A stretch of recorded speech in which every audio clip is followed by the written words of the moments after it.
Laura et Zachary, bonsoir. Bonsoir.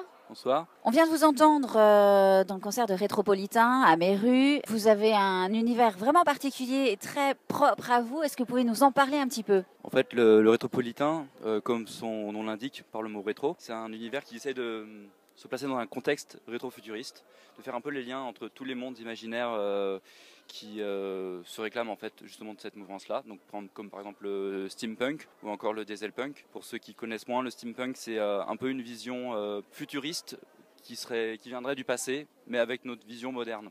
Donc c'est un peu un aller-retour un peu compliqué. Voilà, donc le Rétropolitain, c'est l'idée de se placer dans un contexte un peu futuriste des années 30, avec un espèce de train imaginaire qui emmène les spectateurs, qui deviennent des voyageurs, vers des destinations utopiques, oniriques, vers l'imaginaire tout simplement en fait. C'est presque un spectacle plus qu'un concert d'ailleurs. Le concert est très théâtralisé.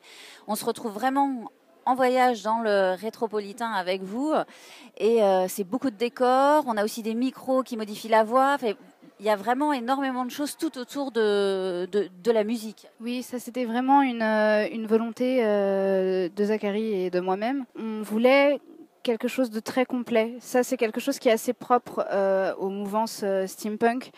C'est que généralement, ils sont costumés, il y a une littérature, il y a aussi des films, c'est-à-dire qu'il y a toute une culture de l'image qui est très forte. Et on voulait faire honneur à ça et avoir tout ça. Après, c'est vrai que c'est aussi dû aux influences des membres du groupe. Moi, par exemple, j'ai fait beaucoup de jazz, beaucoup de blues, mais j'ai également fait beaucoup de classiques d'opéra. Et donc, à l'opéra, la mise en scène a une place primordiale.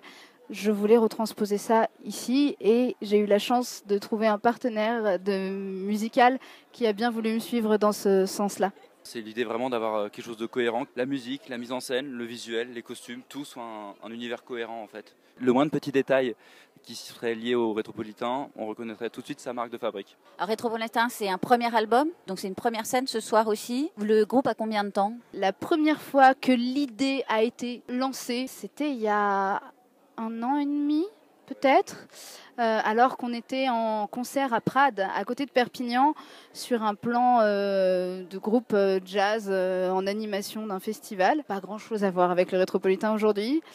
Et c'est vrai qu'on en avait un petit peu assez de jouer des standards de jazz façon conservatoire, sans beaucoup d'originalité.